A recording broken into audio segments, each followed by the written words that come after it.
Thank you so much, Leslie, and to all of you for having me here.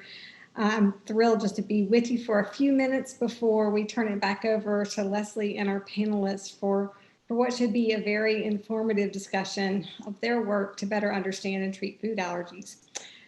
With my time, though, I wanted to share a little update of where we find ourselves currently with COVID-19 across UNC Health and give you a couple other insights to what we're doing at UNC Health. As I'm sure you know, we are seeing rising numbers of COVID-19 cases in many parts of our country, including North Carolina. And over the last several weeks, we had been going down previously from our first peak, but over the last several weeks that has turned back up. So we've seen an increase in our numbers of hospitalizations across our state. I believe at one point we had gone down below 100, and today we were at something like 146 across our hospitals. And with our modeling, we do expect that to be, if everything stays the same it is now, that would increase over Thanksgiving and into December as a second peak. So this is really a pivotal moment for us, and we want to make sure that we use the systems that we've created to care for our patients, but also that we're sending clear messages to all of you who, of course, know how the virus is spread in close contact within 6 feet as a primary mechanism, and just remind people to protect ourselves through wearing masks, washing our hands, and maintaining that at least 6 feet of physical distance. And so we have a motto across UNC Health facilities: mask on, mask up. So that could be a motto that you can use for yourself and your families as well.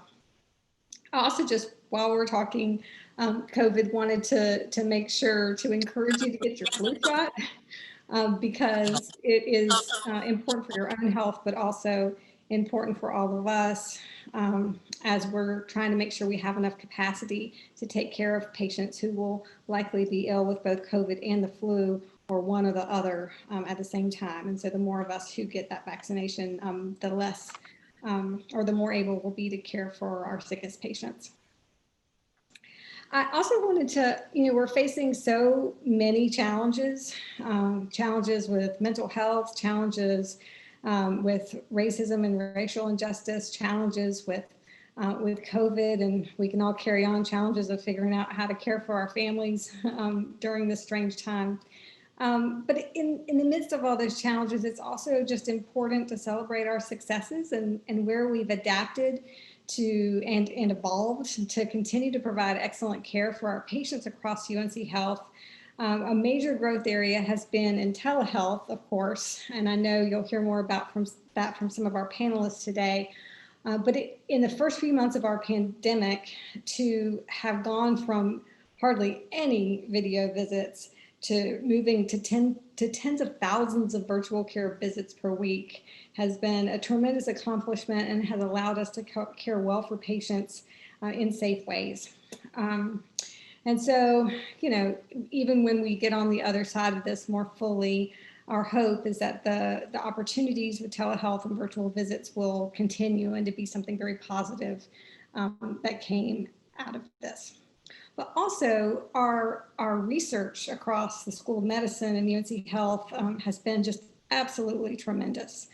And so want to celebrate that we have teams in a variety of clinical trials, vaccine trials, treatment trials, lots of different transmission and epidemiology trials.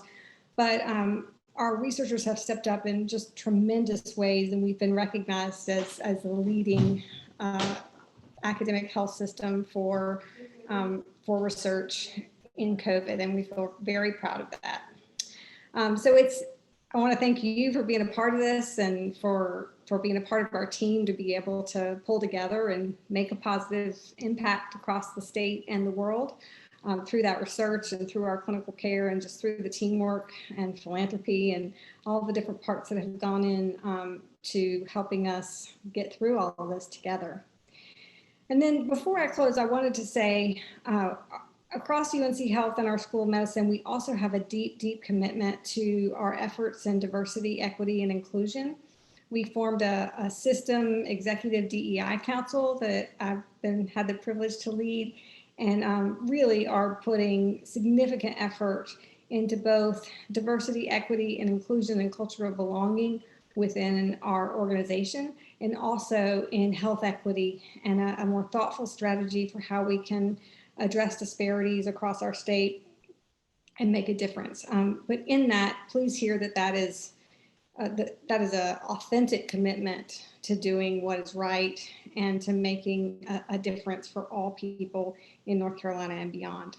So just as I close, I just want to say I'm proud to continue to be part of this team across the School of Medicine and UNC Health, and just feel like just grateful to work with wonderful people who are focused on the mission and who really are pulling together in these hard times to meet all of our missions across clinical care, education, and research. So thank you for being a part of that and for letting me be with you today. I'll turn it back to Leslie. Thank you, Dr. Page. We really appreciate the overview of COVID-19 and where we are at UNC Health and UNC School of Medicine. Thanks for spending time with us. All right, so now it's a pleasure to turn things over to Dr. Edwin Kim. Dr. Kim wears many hats for us, but he most importantly serves as our director of the UNC Food Allergy Initiative. He did a lot of his training in undergrad in Massachusetts and New Jersey, but he's been with us here in North Carolina for the last 15 years, did his residency at Duke. We were fortunate enough to recruit him to UNC in 2011, where he's just become a very highly accomplished clinician and researcher. What you probably don't know about Dr. Kim is that he's also passionate about medical education, and he's really passionate about this at all levels and loves helping shape our future medical professionals' careers. He also has 3 kids at home right now, which I hope he'll be able to tell you a little bit more about what he's been experiencing the last 7 months with virtual school. And he's an allergy sufferer himself. And so I think he adds a really authentic personal perspective on what you'll hear from him today. So Dr. Kim, I'll turn it over to you. Yes, thank you, Leslie. So, maybe I will start with sort of the kids, because I think, as much as we've tried to, in the medical field, try to stay focused on our patients and keep doing what's best for them.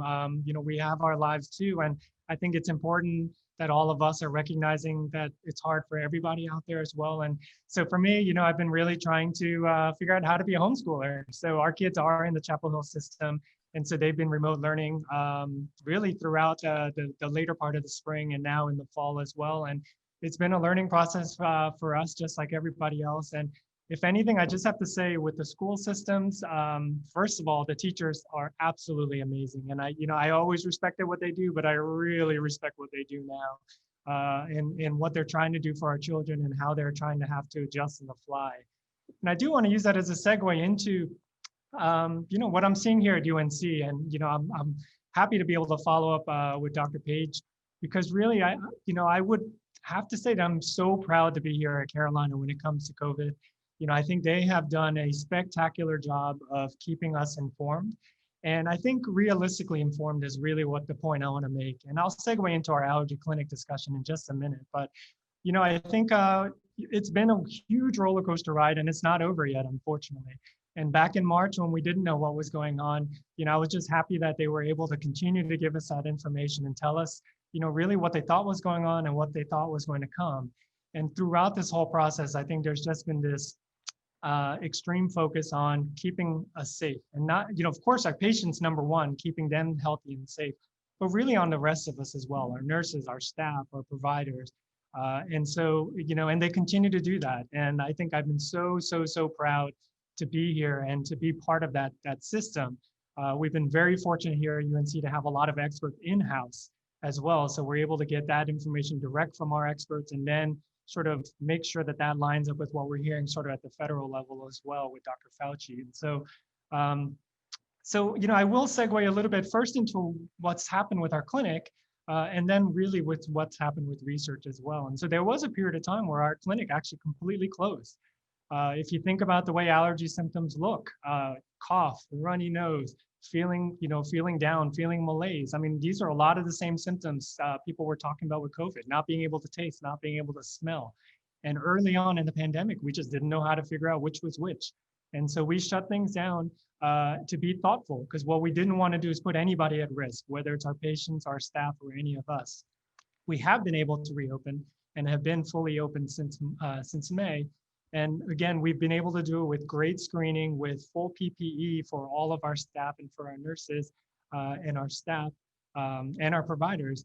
And we've continued to move forward with that. We'll hear a little bit about what we've done for telehealth from Sophia, who has been outstanding, I think, in really leading this, not only for our clinic, but really for our department and leading that charge, because I think this is going to be a part of real life, even after we're able to get past Corona, is using telehealth to be able to reach patients that maybe in the past were difficult to reach. And so again, trying to take what's been very, very difficult for all of us and trying to find, little glimmers of positivity that can come out of it.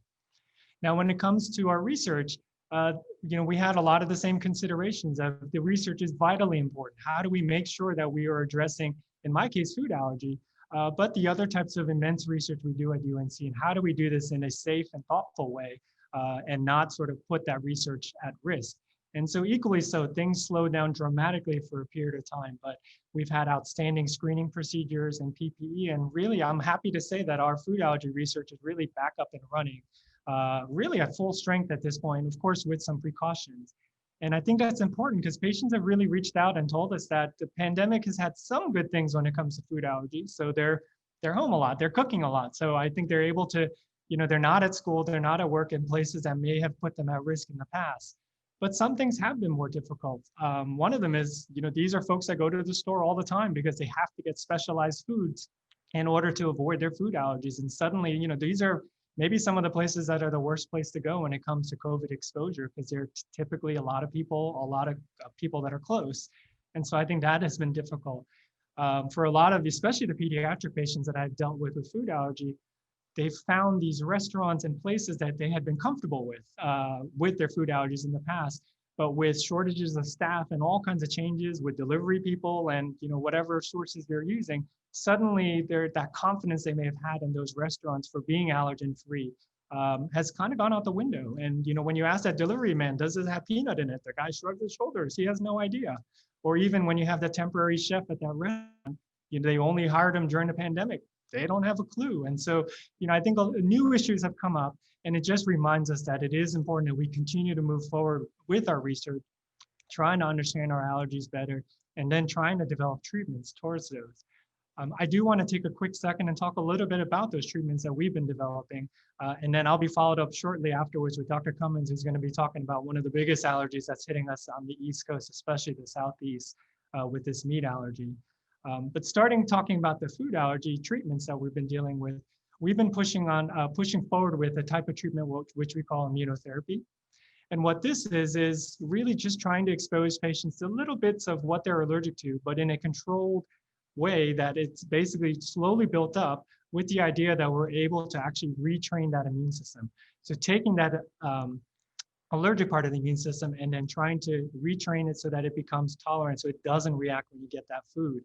And we've mostly focused on peanut at this point because it's very clear that the amount of peanut allergy in the country, actually in the world, seems to be increasing dramatically. And it is one of those allergens that we know is more likely to be severe and put people in the hospital, or even worse than that. So trying to start with this model and seeing if there is a way that we can actually get in there and change that programming and make it safe for people, and then quickly try to take that research out to all the other foods that people can be allergic to.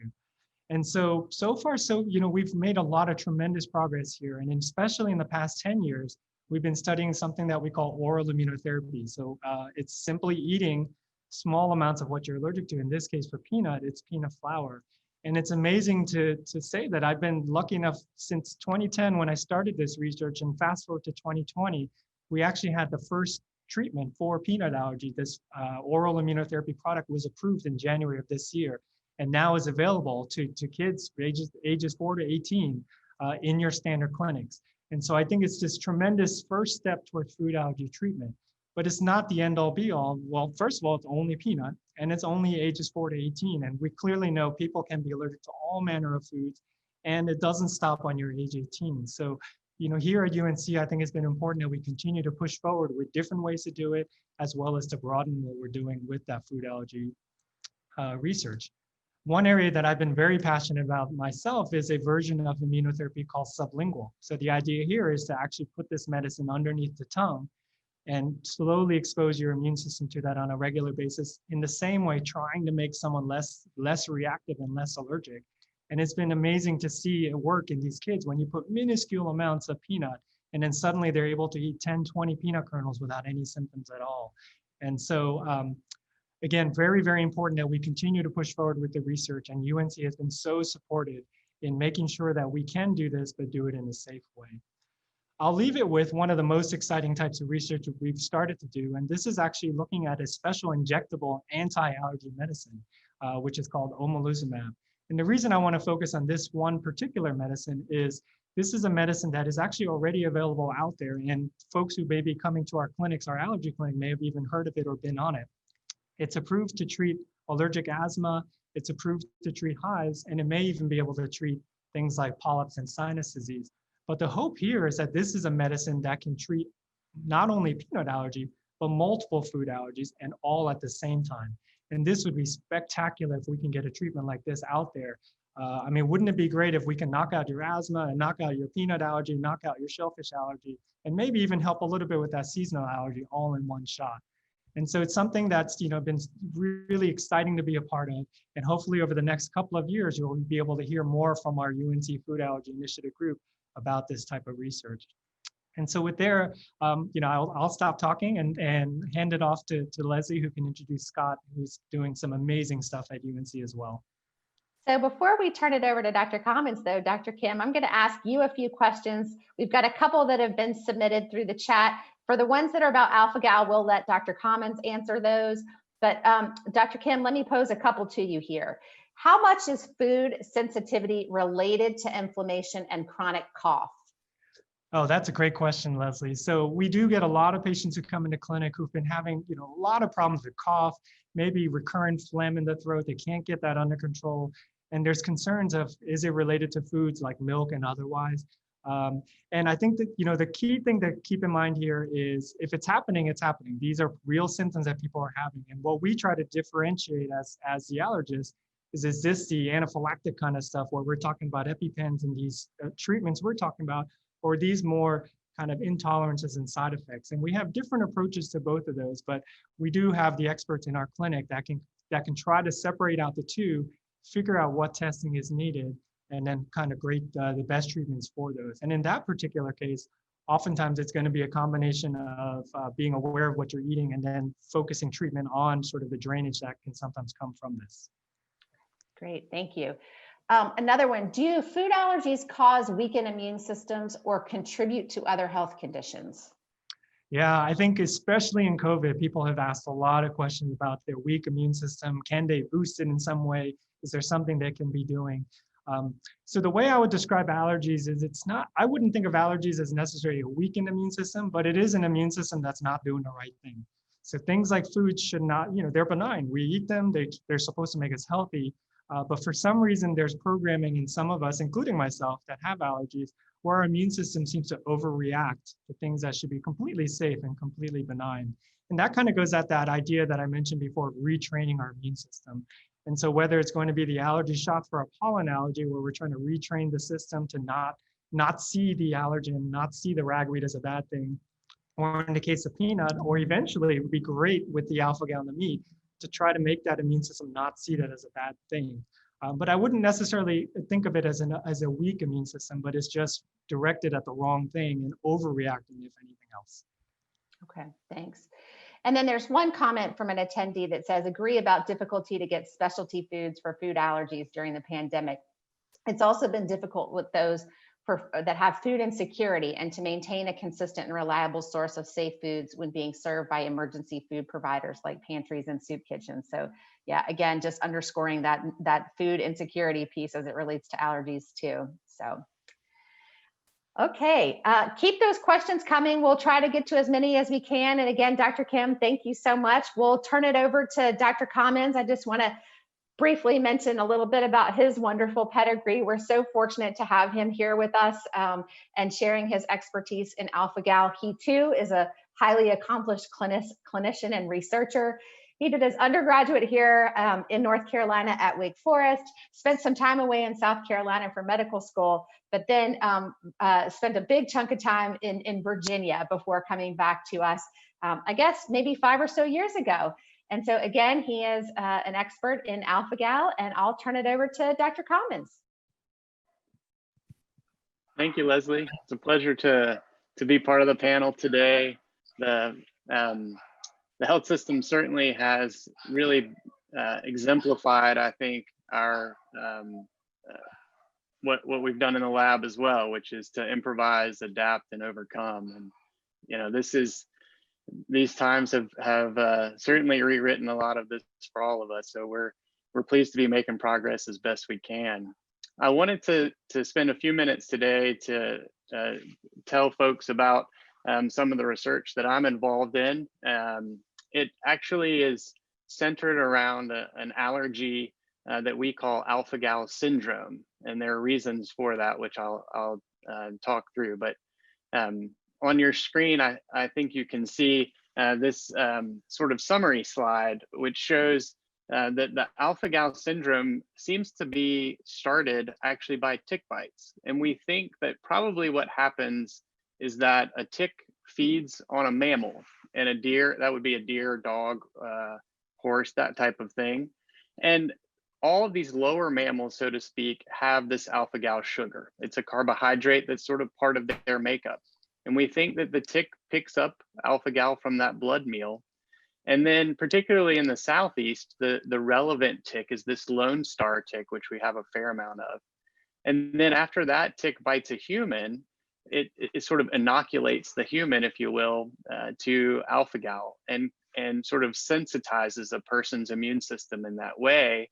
And then the human makes IgE. This is the allergic class of antibody that's shown there in the stick figures. And once someone's immune system makes this allergic antibody response to Alphagal, when that person then eats a meal that contains beef, pork, lamb, venison, etc., or in some cases has dairy exposure, that would be cow's milk dairy or goat dairy, and sometimes even smaller exposures, then after 3 to 6 hours, folks will develop the classic telltale signs of allergy: hives, trouble breathing, itching, redness, and gastrointestinal distress. So this is kind of our framework for thinking about the Alphagal syndrome. If we can go to the next slide. I wanted to include this to really make a point that ticks can be quite small. They're shown here as adult male and female, and then the larval stage, and then the nymph stage. Sometimes we refer to these as seed ticks, but they are incredibly tiny. Sometimes people are bitten by these nymphal ticks and they might even say, well, I had chigger bites. And it's just a really difficult bug to see, so to speak. And during the summer here, you know, with all the social distancing and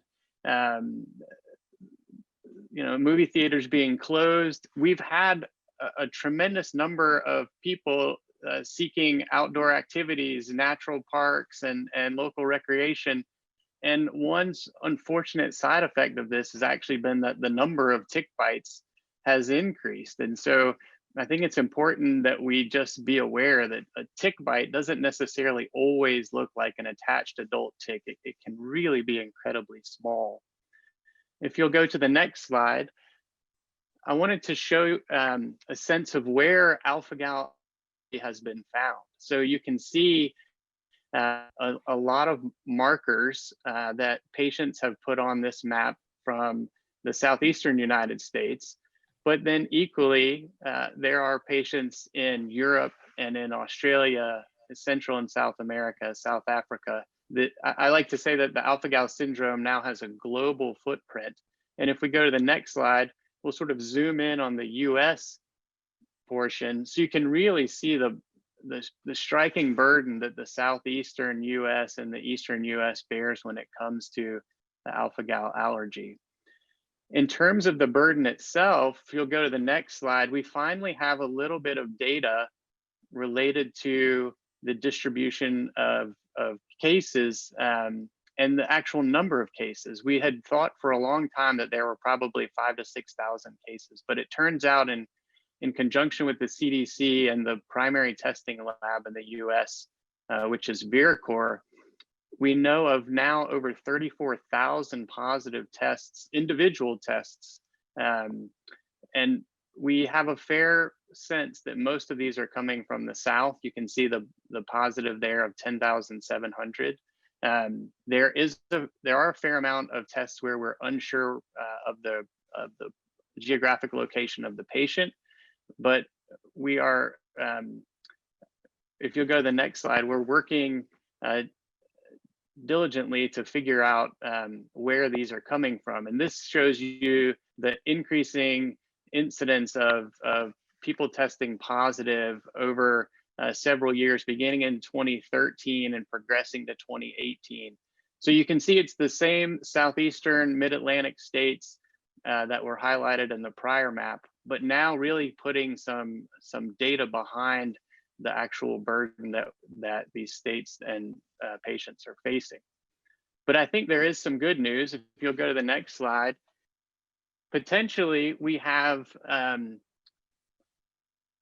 a safe source of pork and medical products that are from animals. So this is important for heart valves that patients might receive, because they often come from pigs.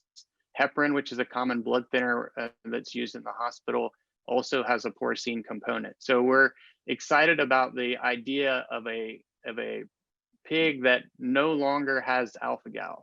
Its a trade name is the Gal Safe pig.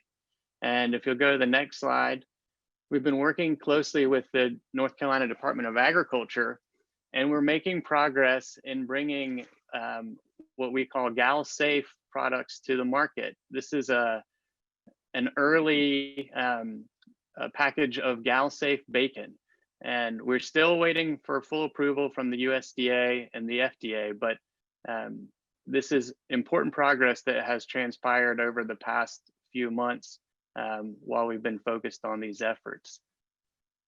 The next slide will have some of our future projects and goals in the laboratory. We have some initial data that metformin, which is a common diabetes-related medicine, may be helpful in restoring tolerance to some food allergens, and we're excited to begin a trial for that. We're also excited about trying to understand the microbiome in food allergy.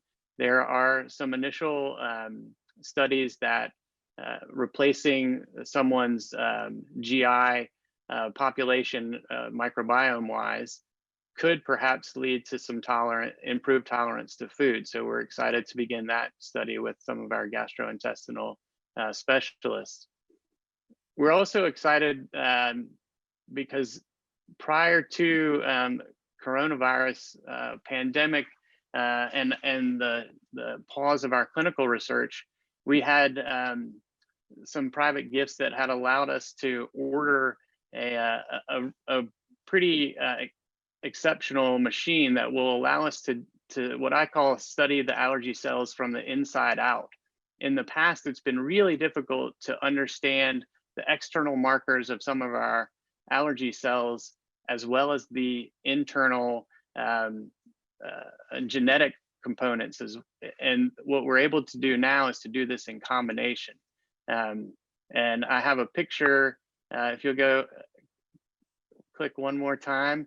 So this is me in the lab during the pandemic, as you can tell with my mask on, showing off two of our new pieces of equipment that we're incredibly excited about, that were actually made possible through private philanthropy. And this is going to be important as we move forward in really advancing our research. So these are some of the projects that we're are on our horizon and that are occupying our time. So I'll stop there and see if perhaps we have any questions. Thank you, Dr. Commins. There are a number of questions, so we'll just start at the top here. And some of these you touched on a little bit, but let's dive a little deeper. Are there medications or inactive ingredients that can cause reaction in alpha-gal patients? Yes, as we talked about, there are some of these medications such as heparin that people can receive in the hospital. Some thyroid medications actually are derived directly from cows and pigs. And then some of the inactive ingredients can also have mammalian origin. And we're trying to work closely with our representatives in Congress. Actually had a conversation yesterday with a congresswoman with an idea of hopefully bringing some increased awareness to the packaging and labeling so patients can have more clarity around their exposures. Wow. So one of our participants is a healthcare worker who also has an alpha-gal allergy, and their employer has indicated that they may be required to receive a COVID-19 vaccine when it does become available. What's the best way for them to determine if that vaccine contains mammal or derived ingredients? Yeah, that's a great question, and one that comes up not uncommonly. Fortunately, the manufacturers these days are really tuned into this idea of mammalian derived cell lines and alpha-gal in particular as an allergen. It turns out that the alpha-gal story actually started with unexplained reactions to a medication. And I think because of that, the pharmaceutical industry is really aware of this as an issue. And most of them at this point have actually engineered their cell lines so that they don't express alpha-gal. Great. So another attendee has alpha-gal and is now tolerating some dairy. How and when would they know if they're ready to try meat again? Yeah, that's great. It's great news that someone has progressed to be able to tolerate dairy. We often do just generally kind of think about what I call the ice cream bowl test. So if you can eat a bowl of ice cream, the real kind, the Haagen-Dazs, the really rich ice creams, if you can eat that without any issue, then often we do have a discussion about is it time to try a little bit of lean meat? So that tends to be kind of our general approach. Okay. Once bitten, could it take several years before the allergy and hives present in a person? That's fascinating. I think that's possible. It's in my mind, it's probably more likely that someone had a bite that they didn't recognize. And that's why I wanted to show the slide with the really tiny ticks, because a lot of our outdoorsy folks, they may have tick bites that they don't even really appreciate or understand that where they were actually bitten by a tick and it just appears to be kind of a small itchy spot. So my suspicion is that in those cases, there was probably a bite that someone just didn't recognize. Is there a link between alpha-gal patients and mast cell activation syndrome? We're actually really fascinated by this and are actively looking into it. I have found that there is some overlap in sort of general speak between some patients who tend to develop a pretty sensitive approach to the alpha-gal allergy, where they have to avoid gelatin in all its forms and the sort of trace exposures. Many of those patients do seem to have some symptoms that cross over and might even support a diagnosis of mast cell activation. So we're actually quite interested in this. There's probably even some overlap between mast cell activation and sort of chronic Lyme or post-treatment Lyme disease. Is there a published list of 2020 flu vaccines that are safe for alpha-gal patients? I don't know that there's a published list. We have it at the allergy clinic, at the UNC allergy clinic, and we maintain that not only for our patients, but for anyone who calls. So our nurses are briefed on it, and they are happy to give that information just as a resource. Great, fantastic. Okay, we've got a couple, you've got a whole long list of questions here. So I'm going to keep going for a couple of minutes before we turn it over to Dr. Volertas. So why, since Alphagal syndrome, this is from an attendee, am I more attractive to mosquitoes? This is something that comes up a fair amount as well. You know, I'll have patients say, well, as long as I take my spouse or my partner in the woods with me, then I'm fine, because all the ticks and mosquitoes will go to them. So we hear this a lot, and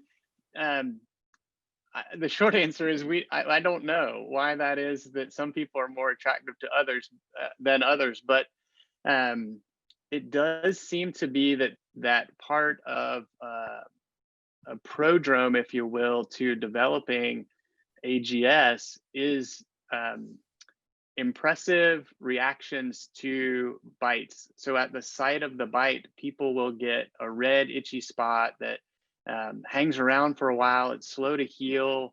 And they often will say that they're quote unquote magnet for tick bites or mosquito bites.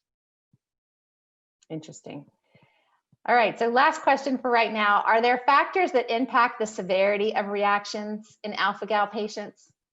Yes, this is something we talk a lot about in the allergy clinic, because they're true for food allergy and other allergies in general. But the biggest ones we find are exercise or activity, alcohol, illness, non-steroidal anti-inflammatories like ibuprofen or Aleve, and then stress. And interesting study recently even showed that lack of sleep the night before an exposure could lead to a worse reaction as well.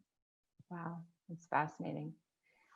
Well, thank you so much, Dr. Commins, for taking the time to share all of this really fascinating information in your research. And I didn't ask you at the beginning, which I should have, but how you're doing during this COVID time. And so if you wanted to just share a quick anecdote with our audience, I'd love for them to hear how you're personally doing during COVID. Well, you know, I think I'm doing fine. We're surviving, and as I said, adapt, improvise, and overcome. And then there have been some delays along the way, but I think we're clicking along pretty well right now. Good. Well, I'm really happy to hear it. All right. And our last speaker for this morning is Dr. Sofia Volertas. And she has recently joined our team and comes to us from training at some really top-notch institutions across the country, including Duke and Georgetown, and also the University of Chicago. But like I said, she's been here with us for the last little over a year now. And she has a particular passion in integrative medicine and really likes to see that intersection of older children and adolescents moving into the adult phase of medicine. And so, Dr. Volertas, I'm going to start with the same question for you, and that is, how are you doing during the COVID pandemic? You wanted to share some personal anecdotes. Yeah.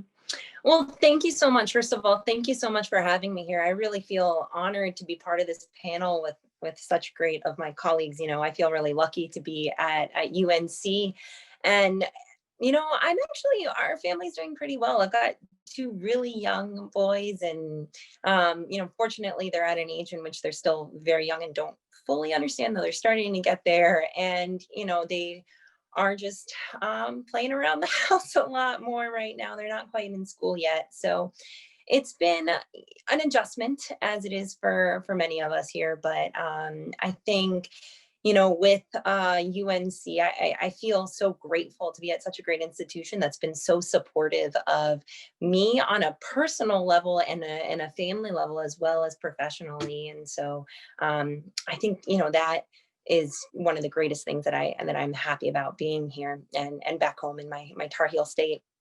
So I really wanted to talk a little bit today, on twofold. We started off a little bit talking about, Dr. Kim talked about the transitions of our clinic into telemedicine too, which has been something that I've been doing a lot about, as well as you mentioned, we got a couple of interesting questions too. I do have an interest in integrative medicine, but when thinking about telemedicine and that shift, I think with the pandemic, that's really been a situation in which we've had a drastic change in the medical field of how to engage with our patients. And so, for us as providers, as physicians, we've really been adjusting that shift just as much as everyone else is working from home.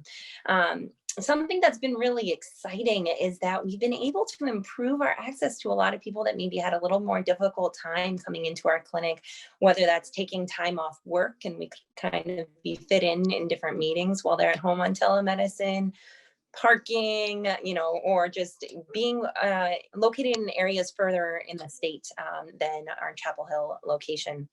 And so that's been really exciting to expand our reach from our clinic and really help people on more of how to just their general health from allergy and their immune system during this otherwise kind of scary time. What's been really interesting to me is I'm working a lot actually on improving us on the physician side on our website manner. And so really working on how do we get better at teaching our trainees, everyone, at the great institution of UNC here, and working on how do we improve their training so that they can continue to engage and connect with everyone over the video, over this virtual world that now I think is really here to stay in the medical field. So that's been one thing that's been taking a lot of, my interest and focus and making that shift. I think as part of that, that's been really great for me. I've met a lot of my patients' pets now.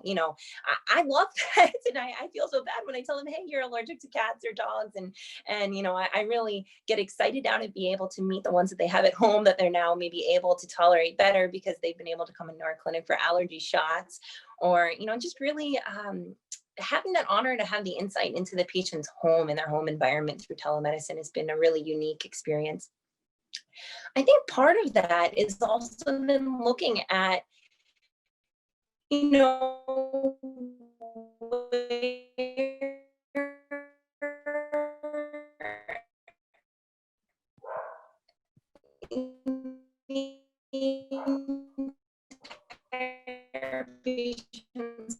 coming. All right. And so that an entire person, and not just coming into our clinic and being able to deal with these food allergies or environmental allergies. Begin food intolerance. But I think Dr. Kim started mentioning the difference between the food allergy and intolerance. I recommend people come in and see us, and we can help distinguish what's going on, whether it's more of that.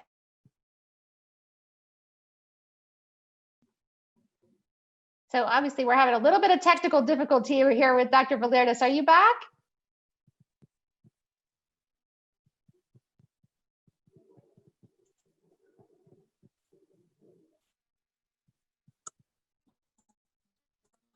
All right. I am back. Can you there hear you me? are. Yes. Hello? Go Hear right me here? ahead. Okay, go ahead. I am so sorry. I don't know what's, this storm outside. I apologize for that. Always the technical difficulties we're having. No. I'm sure everybody understands. It's a huge windstorm coming through Chapel Hill right now. So just go ahead and we'll get as far as we can.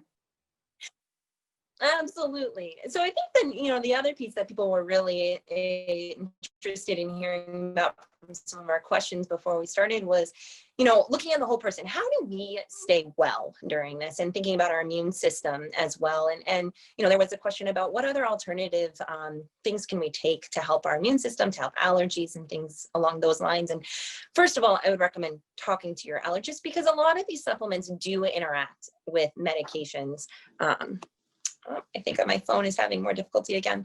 But a lot of these medications, these supplements do interact with medications that you're taking normally. And so talk to your allergist. But when thinking about these, there's a lot of really exciting, research data coming out about how things like vitamin C can be really helpful as a prevention to general viruses, illnesses, not specifically for, coronavirus overall, but just in general viruses that our immune system is exposed to. So, vitamin C is a great thing to take to help keep you healthy overall. Vitamin D, there's data that kind of looks at both eczema and asthma and allergic rhinitis, whether or not that can be improved by vitamin D. Probiotics are, a fascinating entity in and of themselves, because those are strains of different bacteria that we are introducing into our microbiome. And, Dr. Commins had mentioned how they're starting to do some research on the microbiome and Alphagal syndrome and how that interplays in our probiotics. Absolutely.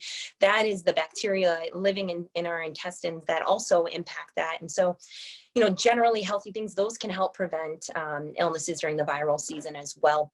And then two other just supplements that I think people often hear about and mention that I'd love to just put a quick plug in. Elderberry is something that people frequently see along, along the stores with those elderberry syrups that people can take. There's great data that shows that actually can help during influenza in particular. We don't know how it applies to other viruses. I would caution though, if you do take elderberry, as many people with looking at supplements do, there is a concern, we just don't have the data for COVID and coronavirus, that maybe it activates our immune system too much. And, if we don't quite know that balance yet with coronavirus and how much it overactivates us. So I would not recommend taking elderberry if you're concerned that you actively have coronavirus, but it is, that's something that the integrative medicine field is cautioning a little against, but it is helpful to prevent, development of just the normal viruses and colds. The last one, Umcalabao, is another medication. That's a supplement. That's another herb or plant that you might find. And that's one that's been shown to help with bronchitis and pharyngitis. And so that might be really helpful for a lot of our patients with asthma. So those are kind of, a quick glimpse into a lot of those extra things to really improve your wellness and your overall well-being that ties into, what I love focusing on, which is the whole person and your whole experience, not just when you're in the clinic and just focusing on one area or another, but your whole experience of allergies in your environment. Okay, great. Thank you so much, Dr. Volertas. I have a number of questions for you too. And again, we'll try to get through as many as we can. First, I just want to say your passion for what you're doing clearly shines through. And so your patients are very lucky. So can you tell me what could help with an extreme case of eczema? I'm now on steroids and that's starting to help a little. So this is from one of our attendees. So that's a little bit harder. It depends on exactly what is going on for you as an individual patient. I think overall, there's a lot of lifestyle changes we can do for eczema. And the biggest thing is that our skin barrier is broken in eczema for one reason or another, and trying to continue to moisturize. It's a daily battle, to continue to maintain that barrier and that protection.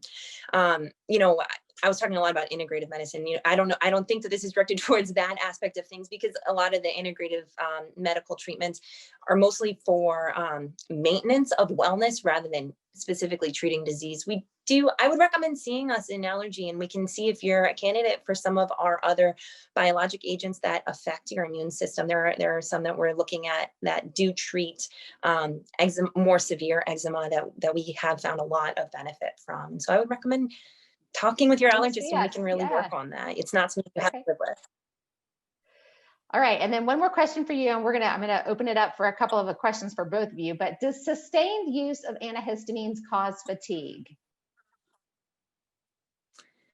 So there absolutely are some antihistamines that can cause more drowsiness, fatigue. I think classically we think about cetirizine as a particular one that affects more people for fatigue. Every body is a little different. And so a lot of people actually say the opposite, that the more that they use a medication, the more that they feel they start getting resistant to it almost, or that their body has now become tolerant of it.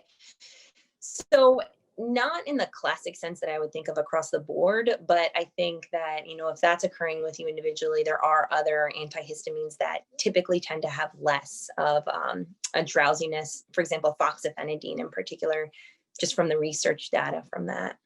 Okay, great. And really for all three of you guys, there's a couple of questions here, so feel free to jump in wherever, but is telehealth appropriate for all medical needs, or should you be seen in person for certain conditions or symptoms? I'm happy to take that. Oh, go ahead, Sophia, please. Go ahead, Edwin. Go ahead, Edwin. Well, I was just going to say for our allergy clinic in particular, I think telehealth has been a wonderful resource where, again, it's allowed us to be able to see our patients very, very quickly, much quicker than maybe if they had to get into the clinic. And so oftentimes we can start that initial conversation, figure out what's going on, and perhaps get them better, you know, quickly without even having to come into the clinic. A lot of cases for us, we do require testing though, and it's helpful for us to then essentially have a head start on what we need to test to, and to be able to plan a visit specifically around that. So in some ways, I think it can be a good thing for us, but there are definitely going to be certain diseases where it will be more appropriate to be seen in the clinic, whether there's certain physical exam skills that are you know, not maybe possible through telehealth. Now, Sophia has figured out all kinds of ways to do exams on actually most parts of the body. So she may be an exception, but there probably are certain diseases that would be a little bit more appropriate there. But I think in allergy, it's really worked out very wonderfully where we've been able to, again, do that head start visit, get a sense of what's going on, maybe even start providing some care early on, and then do testing as appropriate. Okay, great. Dr. Commins, I'm going to let you answer one of these questions here. So when a vaccine is available, do you anticipate pulmonology patients after first-line providers will be in the first eligible group? I think that's entirely possible that those patients would be seen as higher risk, and so immunizing them earlier in the rollout of the vaccine would certainly be reasonable. Thanks. Okay, we are coming to the end of our time. So this is going to be our last question. And Dr. Commins, again, this one's for you. So one of our participants has Alphagal, and they're wondering if they have to be hospitalized or have surgery, what's the best way to communicate that heparin may be an issue for them? Yeah, that's a good question. We've actually found that one of the best ways is to have heparin listed as an allergy. And this at least causes the hospital teams to have a conversation and to get more nuanced. We have occasionally run into issues where when people list Alphagal as an allergy, if you're somewhere that it's not necessarily broadly aware of that, they don't necessarily recognize that the porcine or the pig-derived products could contain Alphagal. So I actually encourage many of my patients to just put heparin down as an allergy, and then we have that conversation. Great, that's really helpful advice. So to conclude our time together, I'm going to turn things over to Cheryl Caplinger. Cheryl is our Director of Development who oversees these allergy programs, and she'll close us out. Cheryl? Thank you so much, Leslie, and my thanks for your moderation today. And also my thanks to Dr. Kim and Dr. Commins, as well as Dr. Volertas. Also my thanks to Dr. Page for kind of kicking us off at the very beginning. So I really appreciate that. As Leslie said, I am the Director of Development overseeing the area and connecting with these physicians. And I will also reach out to you after this webinar. And we will also have this recording available online afterwards as well. Perhaps if you weren't able to stay the whole time, or for those of you who wanted to tune in later, show other people. So we will have that available online. And as you can see on the screen here, we have a variety of resources available, websites where you can learn more about what our physicians are doing and learn more about their research. Now, the power of philanthropy means so much for us, and by your contributions and your involvement, we're able to increase those environments for education, as well as our patient care and our research. So you are able to do so much, as you saw from Dr. Commins' example, the stuff that we have with our equipment, as well as what Dr. Kim had mentioned of things that we could do for our patients. And also what Dr. Valertas has said, with our education and our website manner. So we're very thankful for that. And we will also have a brief survey that you will receive after the event today. We ask you to fill that out and we'd be very grateful for it. So thank you so much again for everyone for participating today. And we look forward to seeing you at our next Impact series. And as always, stay safe and stay well.